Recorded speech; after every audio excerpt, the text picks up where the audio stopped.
अस्सलाम वालेकुम। इंतई अहम मौज़ू इंतई अहम डॉक्यूमेंट खणी अॼु मां तव्हांजे साम्हूं आयो आहियां। जीअं त बहस मुबाहिसो हलंदड़ आहे ऐं सॼी सिंध खे, सिंध जे पढ़ियल लिखियल माण्हूअ खे, अदीब दानिश्वर हुजे, सहाफ़ी हुजे, समूरनि जेके मुख़्तलिफ़ फ़िक्र जा माण्हू आहिनि, उन्हनि खे ख़दशा आहिनि त चोलिस्तान रेगिस्तान जेको पंजाब जो सहराई इलाइक़ो आहे, उते चोलिस्तान केनाल कढी उतां जी 66 लख एकड़ ज़मीन आबाद कई वेंदी ऐं उहा एतिराज़ु उन ते न आहे त उतां जी ज़मीन आबाद थिए थी, कारपोरेट फार्मिंग थिए थी। कारपोरेट फार्मिंग त सॼी दुनिया में थिए थी, पर सिंध जे माण्हुनि खे ख़दशो इहो आहे त हू जेकी ज़मीन उतां जी आबाद थिए थी उहा सिंधू दरिया मां केनाल कढिया वेंदा।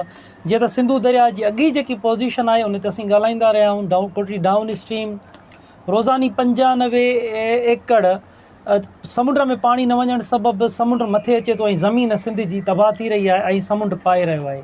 35 लख एकड़ सिंध हुकूमत जी रिपोर्ट आहे त हिन वक़्तु ताईं समुंड पाए चुको आहे, जॾहिं त ॿी रिपोर्ट्स आहिनि जेके असांजूं आज़ादु मीडिया रिपोर्ट्स आहिनि, उन में हिन वक़्तु ताईं 50 लख एकड़ सिंध जी जेकी ठटो बदीन सिजावल जी ज़मीन तबाह आहे। हिकु ॿी बि इन सां गॾु सर्वे आहे त अगरि पाणी जेको 91 मुआदे तहत 8.6 मिलियन एकड़ फुट आहे, उहो अगरि पाणी समुंड में नथो छॾियो वञे त समुंड जेको आहे 2060 ताईं उन जी ॿुधायो वियो आहे उन रिपोर्ट में त ठटो ज़िलो सॼो सिजावल ज़िलो, सॼो बदीन ज़िलो इहे समुंड जे हेठि अची वेंदा। उन लाइ पाणी जेको आहे इंटरनेशनल जेकी रिपोर्ट्स आहिनि उन में बाद समुंड में पाणी न छॾे वियो डाउन स्ट्रीम में त ॿियूं इंडस डेल्टा, ॿियूं सॼियूं तबाहियूं, जाग्राफी सभु तबाह थी वेंदी।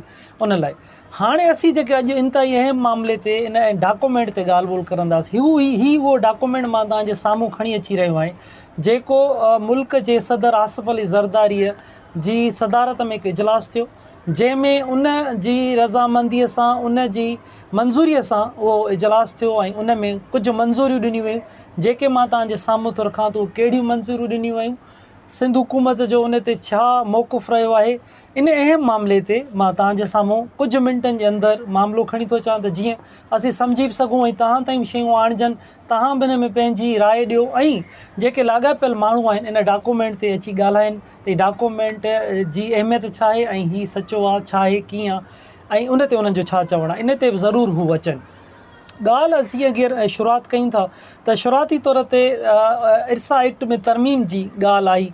वफ़ाक़ तरफ़ां हिकु फ़ैसिलो कयो वियो त इरसा एक्ट में तरमीम कयूं था ईअं त जेको हर सूबे जो मेंबर हूंदो आहे उहो चेयरमैन थींदो आहे। हाणे ईअं था कयूं त वफ़ाक़ी सतह ते हिकु ऑफिसर, हिकु कामूरो रिटायर्ड या हाज़िर सर्विस, उन खे चेयरमैन मुक़ररु कयो वेंदो। उहा उन जे पुठियां सिंध सम्झे पई त का साज़िश इहा आहे त चेयरमैन अगरि उनखे मुक़ररु कयो वेंदो पंहिंजी मर्ज़ीअ सां, फ़ैसिला कहिड़ा कया वेंदा, सिंध जो पाणी जीअं त अॻ में जेको फ्लड केनाल्स ठाहिया विया हुआ, सिंध जो पाणी फ्लड में त कोन ॿोॾियुनि में उहो विया, उहो सॼो साल पंजाब जा उहो केनाल विया। सिंध सोकड़ जो शिकार थी सिंध हमेशह परेशान पाणीअ जे हवाले सां रहंदी आहे। कोटड़ी डाउन स्ट्रीम त हीअ आहे, पर अगरि चोलिस्तान केनाल ठहे थो त सखर खां डाउन स्ट्रीम हूंदी ऐं सॼी तबाह हिकु जेको सॼी सिंध आहे उहा तबाही जे वर चढ़ंदी।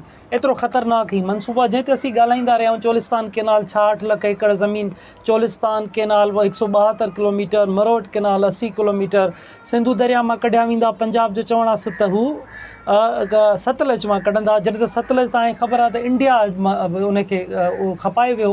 हाणे 35 सालनि खां पोइ उते ॿोॾ आई आहे। छा 35 साल जेके हाणे 66 लख एकड़ आबाद थिए थी ज़मीन, ईंदड़ ॿोॾ अगरि छा 35 सालनि खां पोइ अचे त छा जेकी दुनिया जे कंपनियुनि सां मुआहिदा कया विया आहिनि, सॼी दुनिया जूं कंपनियूं उन्हनि सां मुआहिदा कया विया आहिनि त तव्हां अची आबाद कयो ऐं तव्हांखे हर फैसिलिटी ॾिनी वेंदी।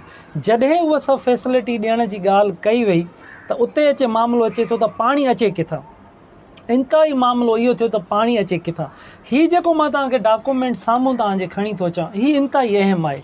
हीअ मुंहिंजे हथ में आहे। हीअ अगरि केरु पढ़णु बि चाहींदो, ॾिसणु बि चाहींदो त हुनखे ही ज़रूरु असां हीअ ॾेखारींदासीं।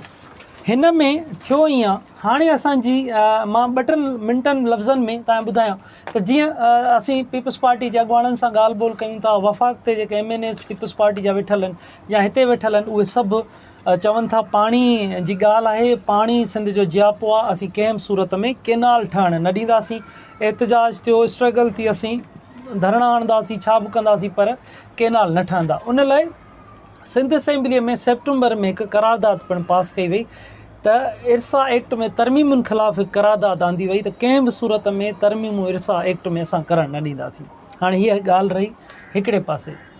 असीं जॾहिं अचूं था हिन डॉक्यूमेंट ते, सभु पीपल्स पार्टी अॻुवान ॿिया सभु जेके बि लाॻापियल आहिनि MN MPs उहे चवंदा रहिया आहिनि त ऐवान सदर में, सिंध जो माण्हू चवे थो ऐवान सदर में शुरूआती तौरु गॾिजाणी थी आहे, पर हू चवनि था अहिड़ी का बि उते गॾिजाणी न थी, का बि मंज़ूरी न थी, सदर आइनी तौर ते कुझु बि नथो मंज़ूरी ॾेई सघे।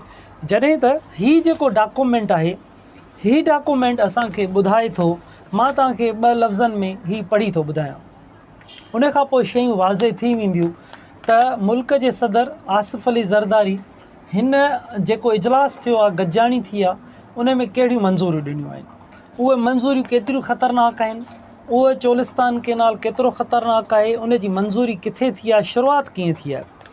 हीअ तव्हांखे मां उन जा लफ़्ज़ ॿुधायां थो।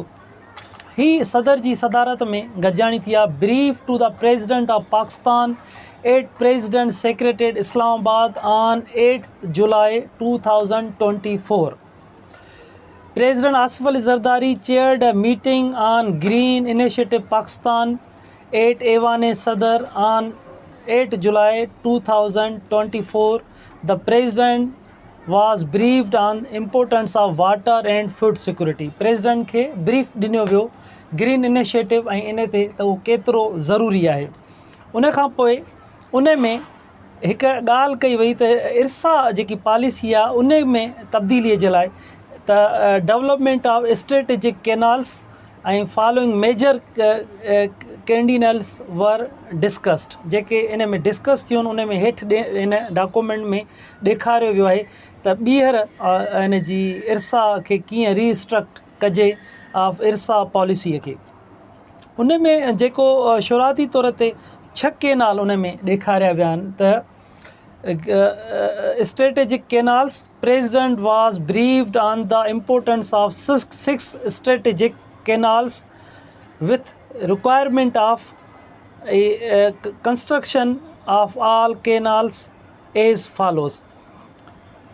उन में चोलिस्तान केनाल, इन खां अलावा ग्रेटर थल केनाल, थर केनाल, रेणी केनाल, चश्मा राइट बैंक केनाल, इहे उन में ज़िक्र हेठि आया आहिनि त हीअ 6 केनालनि जी सदर खे ब्रीफ कयो वियो आहे त हीअ केतिरा इंतिहाई अहम आहिनि। उन खां पोइ थिए ईअं थो उन ई साॻे डॉक्यूमेंट में जेको प्रेसिडेंट जेको हुते सदारत में हीअ डॉक्यूमेंट आहे, इहे उतां जा मीटिंग ऑफ मिनट्स आहिनि उतां जा। उन में चयो थो वञे त these canals are an essential part of green Pakistan initiative. ऐं उन खां पोइ हेठि ॿुधायो थो वञे execution of strategic canals the president approved, president मंज़ूरी ॾिनी केनालनि जी।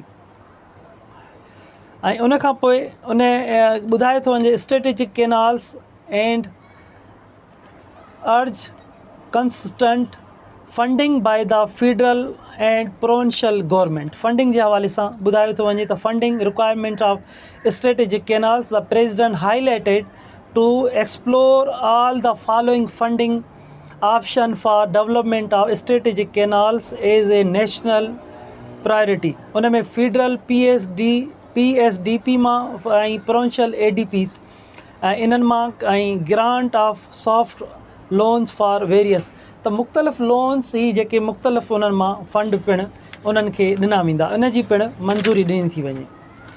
ऐं उन खां बि ही त केनाल्स जी मंज़ूरी ॾिनी वई आहे हिन में। ऐं इन खां अलावा इरसा एक्ट जी तरमीमुनि जी जंहिं ते सिंध असेंबलीअ में पिणु करारदाद आई त इहा कंहिं बि सूरत में असांखे मंज़ूरु न आहे।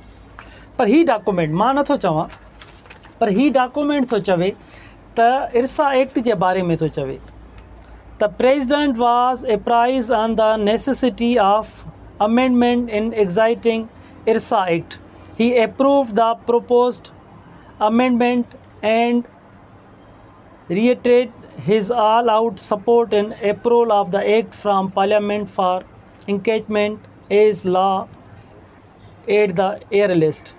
जेतिरो बि जल्दी थी सघे हिन खे एक्ट में सदर थो चवे त एक्ट तौरु पास पिणु असेंबली मां कराए वञे, जंहिंमें असीं मुकमल तौर ते उन में सपोर्ट कंदासीं। his all out support and approval of the act from parliament ही उन में शयूं ॾिनी थियूं वञनि। उन खां अलावा उन खां हेठि जेकी 3 नंबर पॉइंट अचे थो, appointment of chairman इरसा was also discussed and president impairs employment of an honest, impartial and well reputed person from lower riparian provinces after engagement of the law। त हेठनि सूबनि मां उन जो जेको चेयरमैन आहे इरसा जो, उहो पिणु मुक़ररु कयो वञे। हाणे ही मामिलो साम्हूं अचे थो, इन ते ॻाल्हि ॿोल जी ज़रूरत आहे। इन ते त ही डॉक्यूमेंट छा थो चवे। सॼी सभु चवंदा रहिया आहिनि त प्रेसिडेंट हाउस में अहिड़ो कुझु बि न थियो आहे, पर हिन डॉक्यूमेंट हीअ शइ ॿुधाए थो त प्रेसिडेंट वटि ही मंज़ूरियूं ही डॉक्यूमेंट चवे थो। हाणे सिंध में हिकिड़े एतिराज़, सिंध में तमामु घणो एहतजाज, सभु शयूं थियनि थियूं। मथां चोलिस्तान जी जेकी रिथा 1 लख एकड़ उते ज़मीन आबाद थी चुकी आहे। ॿियो मुख़्तलिफ़ उते कमकारियूं जारी आहिनि। ज़रूरत आहे पाणीअ जी। हाणे पाणीअ जी सिंध में एतिराज़ आहिनि त हीअ जेको सॼो पाणी हूंदो, उहो पाणी चश्मा झेलम लिंक केनाल ऐं तोसा पंज लिंक केनाल ज़रिए ही पाणी चोलिस्तान में खंयो वेंदो ऐं उते वञी आबाद कयो वेंदो। सिंध जो हाल जेको आहे उहो असांजे सभिनी जे साम्हूं आहे। त हाणे हिन डॉक्यूमेंट जी हैसियत केतिरी आहे, हिन डॉक्यूमेंट में छा चयो वियो आहे, हिन में मंज़ूरी ॾिनी वई आहे कैनाल्स जी, हिन ई डॉक्यूमेंट में मंज़ूरी ॾिनी वई आहे समूरे जेके इरसा एक्ट में तरमीमुनि जी।